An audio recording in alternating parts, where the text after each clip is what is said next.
We're going to do last quiz, credentialing and certification. This is the final module before preparation for final exams and our last final quiz 10.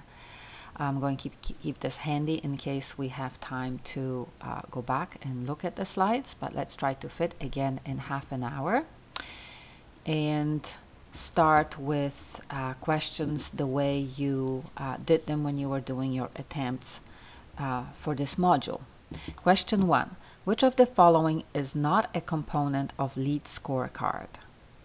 Scorecard is a scorecard given to a project once it's certified, and for purposes of publications, anybody who has constructed project can post it. It's kind of like a, like a scorecard on, it's not a scorecard, like the nutrition label on everything we buy in the store. So the same way when project is published in magazines or on Canada Green Building website under certified projects, it would have a scorecard that basically lists how well they did with the points in each category. And there are certain elements. The scorecard is not very big, so one of the things that there's obviously no room on a small scorecard is a summary of each credit requirements.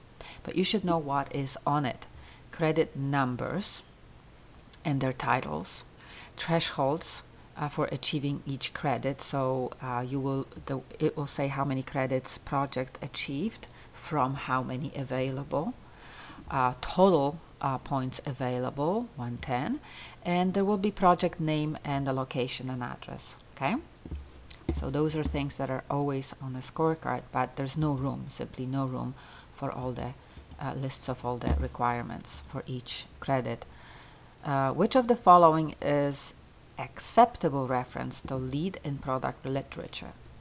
There is a document that you should read under supplemental information, and it's all logistics of what you can and cannot say when you are registered for certification under LEED. So what you cannot do is Greenwood chairs are LEED certified. You can't say that because, remember, LEED certifies buildings, not materials, and definitely not furniture. So what happens is you can have all recycled materials in your chairs that you're specifying for the project, and they will never be LEED certified because it is your project that will be hopefully certified. So you can never put these kind of statements in your advertisements and on your websites and brochures. You cannot make statements that Greenwood chairs fulfill that Forest Stewardship Council would credit under LEED. You cannot make that decision, okay? Greenwood chairs are LEED products. Again, you're misleading the public by saying that your chairs are LEED products. So you're kind of using a LEED as a marketing vehicle, and that's not allowed.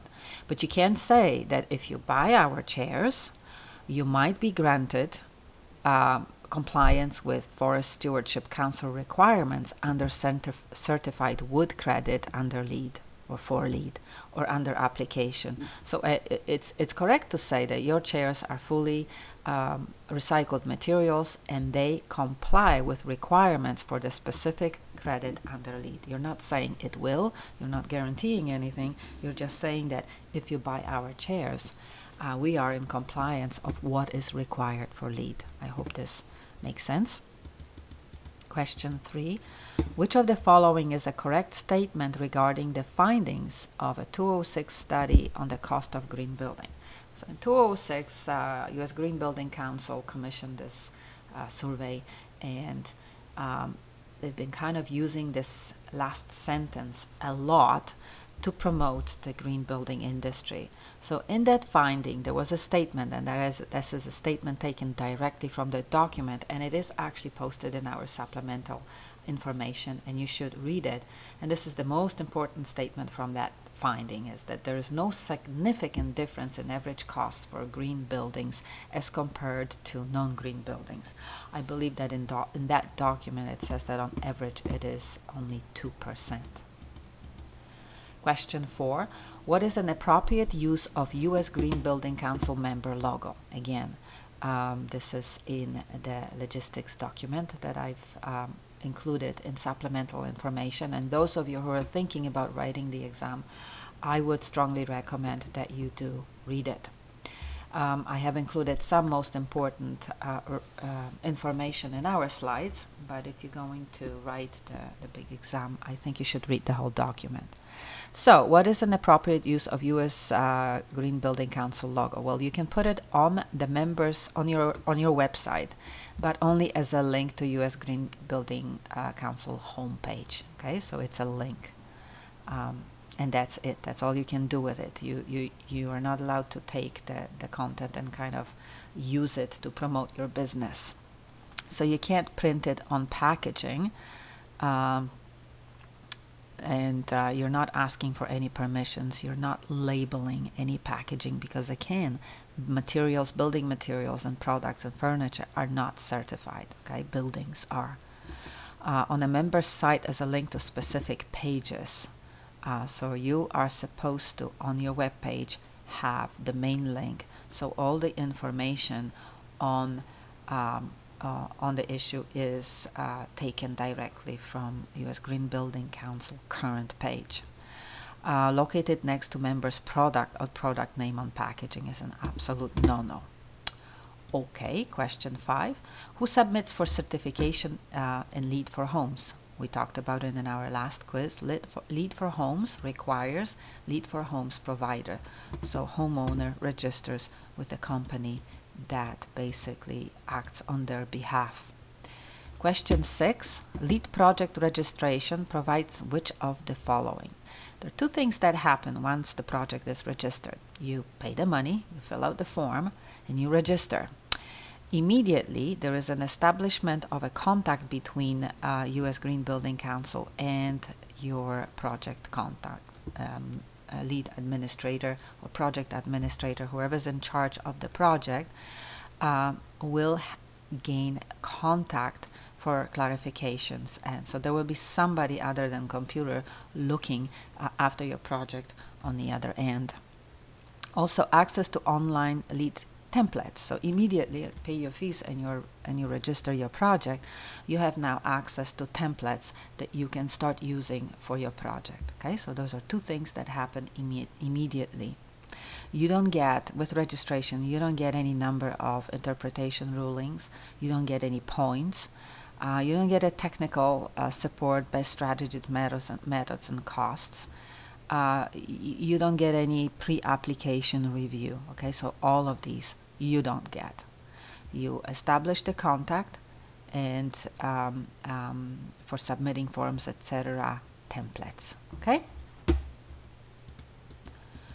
Question 7. Which of the following correctly characterize credit interpretation rulings? Okay, so credit interpretation rulings, your contact, you would fill out a form and you would submit a request for interpretation. So there are certain rules of how this is done. Now, this can be done only by it can be viewed only by U.S. Green Building Council members, non-members with registered projects, and workshop attendees. So in other words, if you submit for credit interpretation ruling, those rulings are disclosed. So basically there's no repetition. Somebody else has the same problem, they can look through the database first or try to use it on their project. Now, it is requested only online, so it's a form that administrator fills out, and can be requested only by lead registered project team members. So it cannot be you and I. You actually do have to have registered project, pay your fees to be allowed credit interpretation rulings. So now, what is not allowed? Can be viewed only by the primary U.S. contact for registered project. No, the team members assigned to templates will be allowed to view it as well. Can be requested by an individual member of U.S. Green Build chapter. No, you and I as members of chapters cannot request any certification rulings. Can be requested only in written request mailed. So even when you see letters, mailing, no, everything is done online. We are green here. Question 8. To comply with minimum building area to site ratio, the gross floor area of a LEED project building must be no less than 2% of the gross land area within the LEED project boundary. So this comes from minimum project requirements, MPRs. So you have to remember this, that there is this is actually a very small building on a small site, but on a very big site, if you own hectares and hectares on land, to be a LEED certified project, you have to cover the LEED boundary at least 2%. Question 9. Who is authorized to sign a LEED template and upload it to LEED Online? We call this person declarant.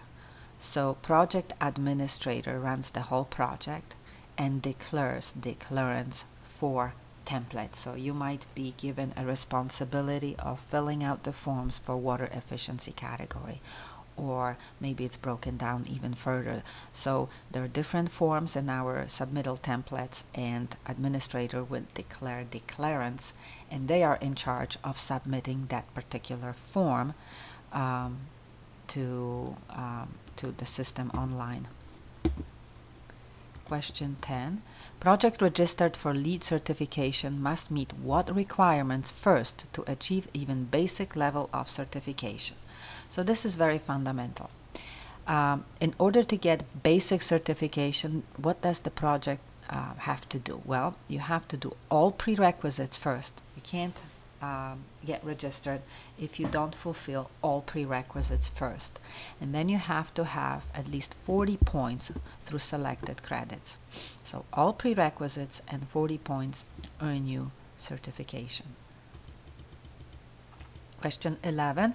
In order to achieve a LEED Platinum certification, a project team must provide more open space than it's recommended by zoning. Does that ring the bell? We did this under sustainable sites. The zoning ordinance, meaning government, would probably allow this strategy. So we talked about this, that there is a collision with regards to parking between zoning laws and LEED, and there is a positive relationship between open space. So zonings usually require less space than LEED, and if your project to satisfy credit under LEED is providing more space than required by zoning requires minimum. You can always provide more, and therefore it would be approved. Question 12. A key component of integrated project delivery. So there is a we had quite a few slides about integrated project delivery where everybody's involved early. But one thing happens is the declarants are assigned for specific forms, so there is a delegation of tasks to single individuals. Okay, so the project, although there's a big team and everybody is gathering together and throwing ideas and cooperating, the key component is that at the end the forms need to be filled out and there is a person assigned to the form. So delegation of tasks to single individuals called declarants happens. Question 13. Project team has encountered a situation where the requirements for a credit may or may not be given from the information in the LEED reference guide. What can the team do for this specific credit? Okay, so the project team has a problem where the requirements of credit are not 100% in line with what the information is in the guide. This is why we have access to credit interpretation rulings, and notice that correct answer, submit CIR through online, is a correct answer, and you have to know that CIR stands for credit interpretation ruling, and you have to know what it is. It is means of clarifying existing credits and how you are proposing to resolve them. Okay, so this is the correct answer. What are wrong answers? Nothing. Do nothing. All prerequisites and credits are clear. The credit cannot be achieved. No, sometimes there might be things that you are doing that will be accepted. Now, another thing to know, which I don't think I have a question about that, but it's important, is that when you get the ruling, credit interpretation ruling, they will say that it still is up to final decision whether this ruling will be accepted or not. So you kind of get clarification, but no commitment. Does it make sense? So it's a clarification. Yeah, it looks good, it seems right, but nobody's committing you. So just because you get the ruling, positive ruling, doesn't mean that in the end you will actually get the credit as submitted. Submit the credit as is an appeal when the credit is denied. Well, that's not a very good proposition. Reference other rating system reference guides to see if the relative requirement will work instead of the specific requirement. So basically, there is no badgering, and there is no, sometimes students do it, trying to force your demands. You can't really demand. It is what it isn't, and the registration process has been established, and when it's denied, it's denied. So when there is a problem and that needs to be clarified, or what you're doing differs, but you may have merit with regards to measurable sustainability, then you submit a credit interpretation ruling application form online, and then you get the feedback back, but no guarantee. Hopefully this makes sense. Question 14. Which of the following best describes the synergy between IEQ and energy and atmosphere?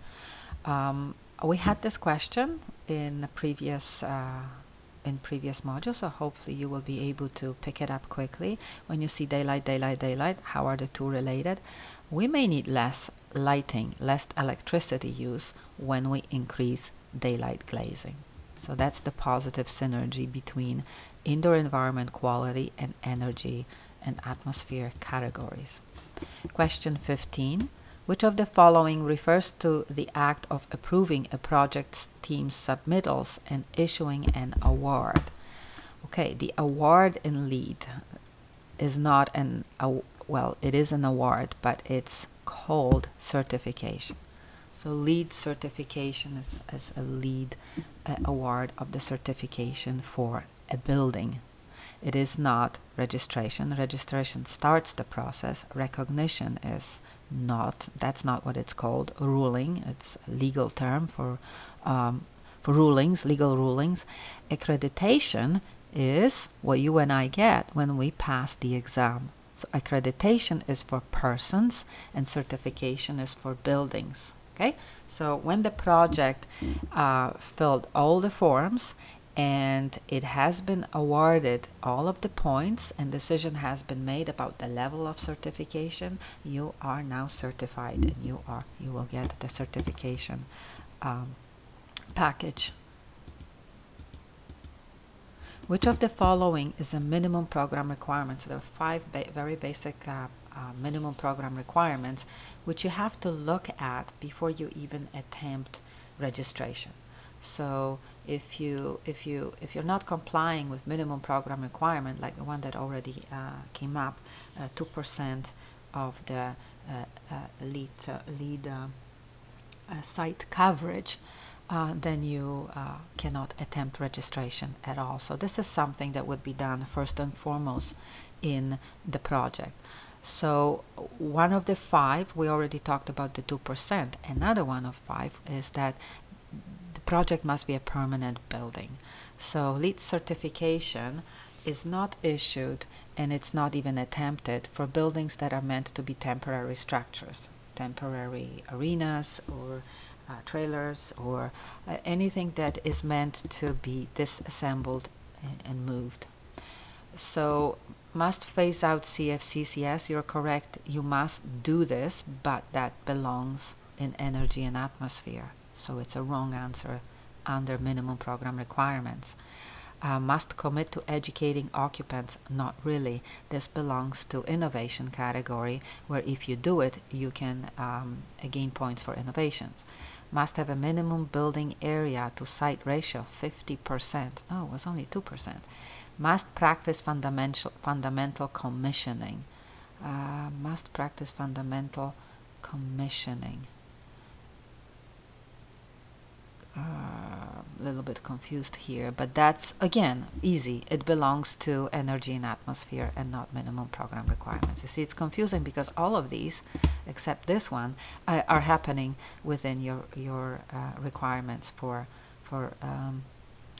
filling out all the certification forms. Okay, so question 17. Which of the following strategies would violate the U.S. Green Building Logo Guidelines? Okay, placing the LEED certified plaque next to the main entrance of a certified project is definitely what every single building is doing. So we're proud of it. We're placing the plaque. Check our plaques at Moa College. Placing the U.S. Green Building Council logo or Canada Green Building Council logo on a third-party website with a link to U.S. Green Building Council homepage is allowed on a web page.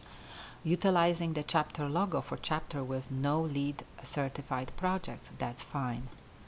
Placing a black and white member logo at the bottom of the member's website homepage. Yes, you are allowed to print the logo in black and white even if logo is has colors, so this is fine. What you're not allowed to do is wrapping any text around the logo. And in this case, you would be stating proudly how many years the company has been a member. So that is not allowed. So always look at, reminding you to look at, are you looking for good guys or bad guys? And here it says violate, meaning what you cannot do. Okay, so 2 is a correct answer here. Question 18. A building must be occupied for 12 continuous months to qualify under the scope of LEED operations and maintenance. So 12 months is where all the verification and measurements start for new construction, but for operations and maintenance, the 12 months is before the scope of that particular system can be considered. Who is responsible for submitting all credits through LEED Online? So we already know that declarant, is not here, declarant takes care of a specific form for specific credit or specific task, whatever the forms are set for the project. But submitting, who is responsible for submitting all package, all credit, the relationship with Certification Institute and Canada Green Building Council happens between the project administrator. Now, project administrator can be anybody on the team. It can be architect, can be engineer, can be lead AP, but the title is project administrator, and that's what goes on the forms, and that's the person that assigns the clearance and is in charge of the whole project. Question 20. All of the following are features of LEED Online except ability to appeal credits for a LEED registered project. Yes, I did give you the list of I did give you a slide with a list of regulations of, you know, days in to apply, 25, 15 to come back, and it goes back and forth. So if you are denied credit and you strongly believe that you should be given the credit, there is an avenue and you can appeal, and it comes, and decision could be looked at again. There is ability to access a complete submittal templates for a LEED registered project. Yes. There's ability to submit documentation to GBCI demonstrating compliance with credits and prerequisites. That's exactly what happens. There's ability to assign the clearance to credits and prerequisites. Now, you cannot access any data of any other registered projects. So there's no snooping around between projects, okay? Basically, that's what it is. All the team members can access the data on their project, but not someone else's project. Question 21. Which of the following characteristics make a project ineligible for certification? Ineligible. So something that happens that would not allow you certification. And one of the things under those questions that would not allow you certification is if you don't fulfill requirements of all prerequisites. Remember, all prerequisites are required. So if you have chlorofluorocarbons in new HVAC equipment, you're not fulfilling requirements of energy and atmosphere prerequisite, and therefore you would not be able to get certified. Okay, so everything else is fine, but this is a prerequisite, and therefore if you're not complying with prerequisite, you cannot be registered and certified. Each of the following are LEED rating systems except. There's no system right now for warehouses and multiple buildings, but we have built in slightly different systems and slightly with version 4 slightly different points for healthcare, retail, and schools. So warehouse and multiple buildings are not happening yet. All of the following as separate, they would be as new construction, but not as separate systems. All of the following are main categories within LEED except.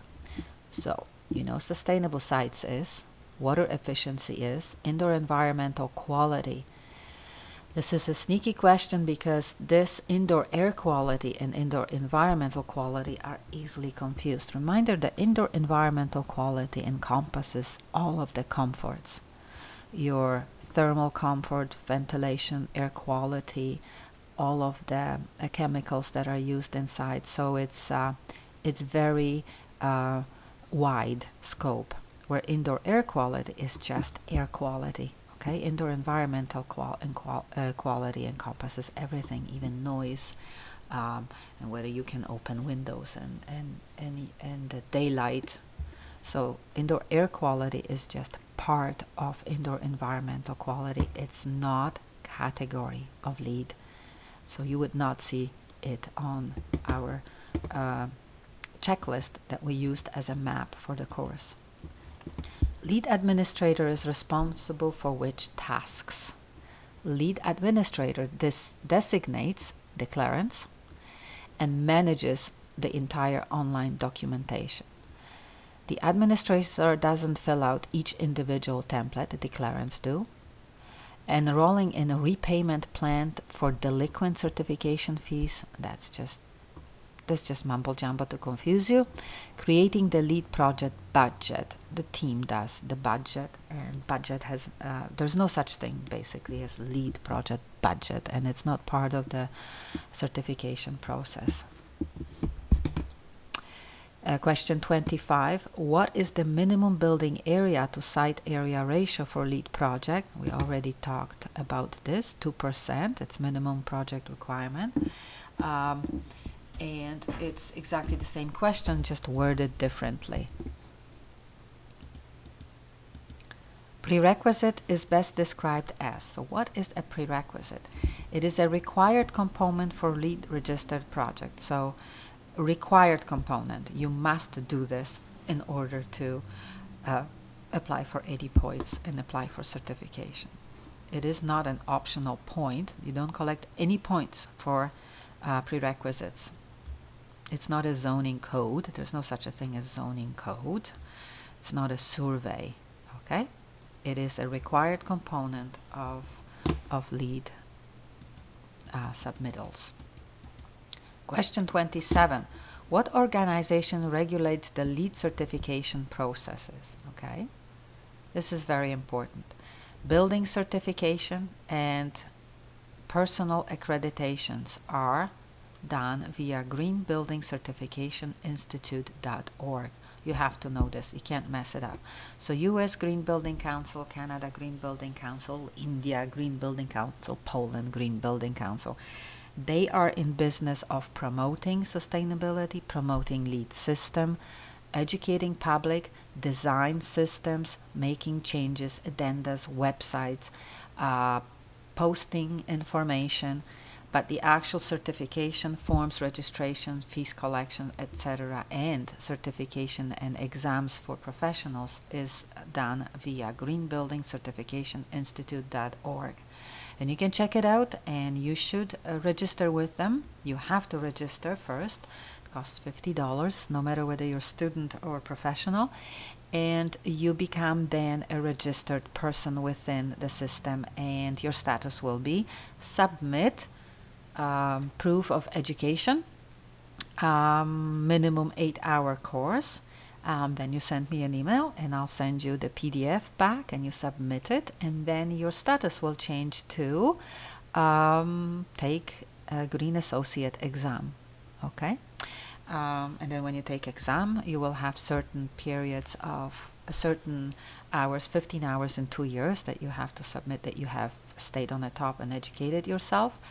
And you will be allowed to take next levels or other training courses and other exams. So gbci.org is the place to check out. Now you can register without paying any fees, just for getting updates and being on an email list. That doesn't cost anything, and it's a good thing to do, so you know what's happening, especially with regards to emerging green builders, because there are activities in Toronto that are free, and you can get involved and mingle and maybe get green jobs. Okay, but let's finish. Question 28. All of the following are unacceptable uses of LEED and U.S. Green Building Council project language except. Okay, so this is what you cannot say. This project is LEED Gold registered. You haven't received your certification yet. You've applied and you hope to get gold. That's all you can say.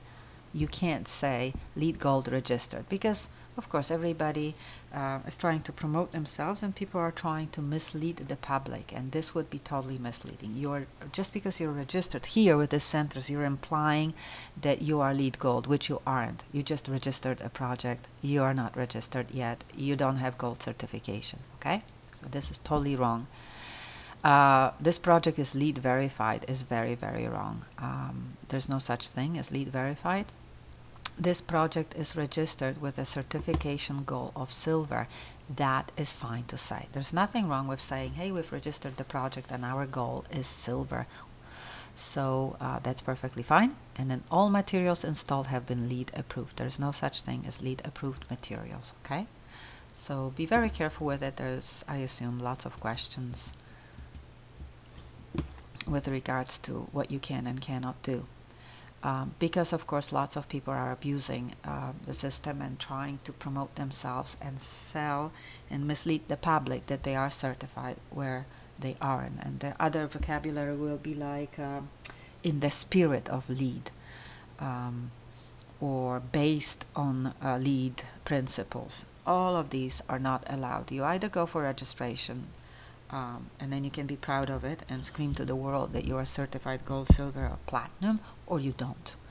And that seems fair to me. Okay, the next thing that's very important is there's only 2 ways the U.S. Green Building Council, again, exam is the U.S., is allowing you to use the acronym in the text. And it is U.S. Green Building Council, like this, without any dots, just USGBC, or U.S. space Green Building Council. You cannot say United States Green Building Council, not GBC, and not US without dots. Look at this, visualize it. Only 2 are fine. You will remember it, and it's very important to remember it. Even when you're writing projects and doing your projects in the future, you want to be able to write the acronyms properly. Which of the following best describes a declarant? So we already know that's the person, team member, who has been assigned to a credit or prerequisite and it's authorized to sign a template. Fill out and sign a template. It is not a project team member who functions as lead online webmaster. There's no such a thing. Any lead AP on the project team. It's not. The person who facilitates an integrated and streamlined certification process. So all of these are just wrong statements to confuse you. You need to know that declarant is assigned by project administrator and it's responsible for prerequisite or credit template, filling it out and actually submitting it online. in order for a project to first consider becoming a lead project, the first order of action would be MPRs, minimum program requirements. And you should go back to that list and actually check those requirements and be familiar with all 5 if you're going to write the Lead Green Associate exam in Prometric Center.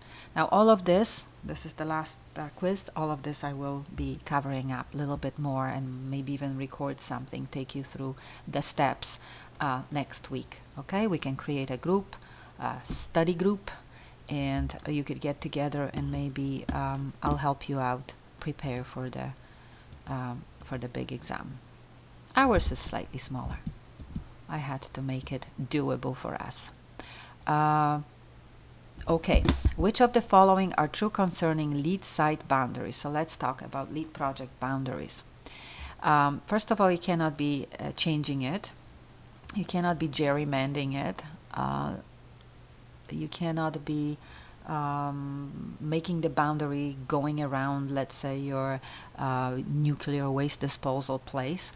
So it has to be a straightforward boundary. It doesn't have to be your entire site, but it has to be consistent through all prerequisites and credits. So you define certain part of your property, the whole thing or part of the property, and that boundary must be consistent through all prerequisites and credits. And the site boundary can be declared for lead on a portion of a total site. There is a little thing about places like Mohawk College, for example, that in the end, when all buildings are certified with lead, the entire college site will be certified. How should I say it? Not entire Mohawk College property was project boundary under lead when we were putting the last 2 additions. So part of the site can be, but if now old building was to be renovated under existing buildings and maintenance, and we would declare another portion to be also lead, then at the end, when all projects are certified, the entire boundary of the legally owned site would have to be enclosed and certified. Okay, so the true answers, what are not right answers? Site boundary includes all sidewalks and roads surrounding the lead projects. No. Site boundary can differ depending on the credits being achieved. No. And site boundary can be completely excluded if no landscaping credits are attempted. No, you do declare the boundary of your project and you basically go through all of the credits consistently and apply all lead requirements for that particular portion of your site or entire site. Where do we find reference guides? Reference guides can be found on usgreenbuildingcouncil.org. Now, if you fish very deep, you can find abbreviated or simplified versions of the entire document. With the last version, the entire document was hidden, but it was downloadable as PDF. I cannot find that document right now with version 4. But there are abbreviated forms, simplified forms, so that information is on US Green Building Council, and definitely it is there to be found for $350. Just talking about this, I will be working with the manager of our library. We have 3 reference guides on reference in our library, and in H-Wing. But they are for 2009 version. I will work with the manager to get us the one for the library, and then we will get one for the department. So if any time in the future you want to actually see the guide, you feel free to come to my office and I will try to make it available to you. Question 34. Which of the following is not LEED certification level? Bronze. We have certified, silver, gold, platinum. No bronze. How many certifications levels are there? Well, certified, silver, gold, platinum. for. When does the lead project begin? When does the lead process begin? The process begins once the project is registered. So you go online, you fill out the form, you pay your fees, and you're in. So that's where the project starts. Not schematic phase when you're kind of daydreaming whether it's feasible to be certified and on what level. Okay, not when architect is hired. When certification fees are submitted during the design phase, no, you have to register. When certification fees are submitted, no, registration fees. So with registration fees and when the forms are filled out, the project is registered, and that's beginning of your lead process. EcoSharet. That's great for ideas, but that doesn't start the lead process. Question 37. Which of the following two are characteristics of lead credit? Which of the two are characteristics of credit? Okay. What happens with credit is you submit, the declarant submits the form, and then the project is finished, completed. And when the construction phase submittals are all completed, then it is reviewed, and you either receive that credit at the end of the certificate when the project is being decided for certification or not. So it is the credit is awarded after the construction phase submittals. So it's not being looked at, in other words, in your preliminary stages, etc., etc. The project must be finished, completed, verified, measured, and the final phase submittals are in place. And the second thing is the constant for all credit is they are being weighed based on its environmental impact. So it is decided by a group of people based on how much sustainability is accomplished with what you're doing. So there's certain requirements, and if it deviates from these requirements, but it is in line with what the particular credit asks for, then it actually follow everything that is listed.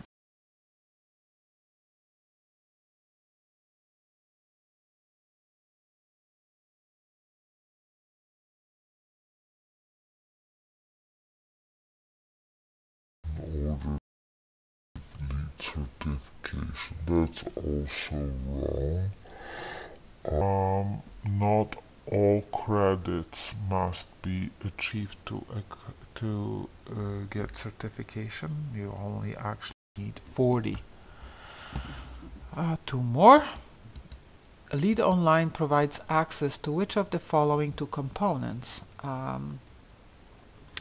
Credit submittal templates. You gain access to it immediately upon registration, and access to forms for credit interpretation rulings. Innovation and design database, no. Scorecards, no. Reference guides, no.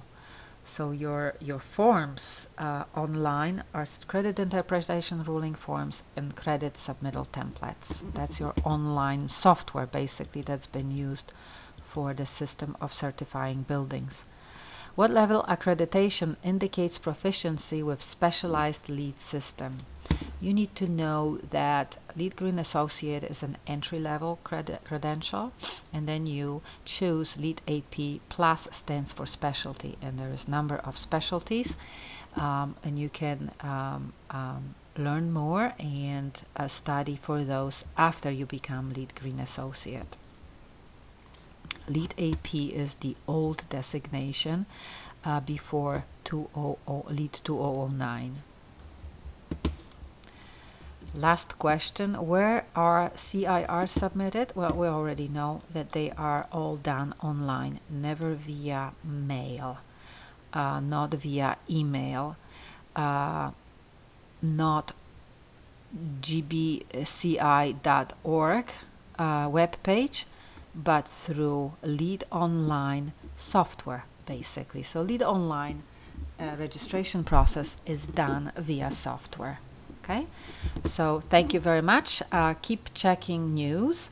We are meeting for 2015 session. We're meeting on Saturday 11th, and the information with regards to your rooms and times are posted under your grades. Okay, the first line is notes for the exam, your location, reminder to bring your ID, and I wish everybody good luck. Hopefully those recordings will help you, and I will look forward to meeting you. Thank you very much.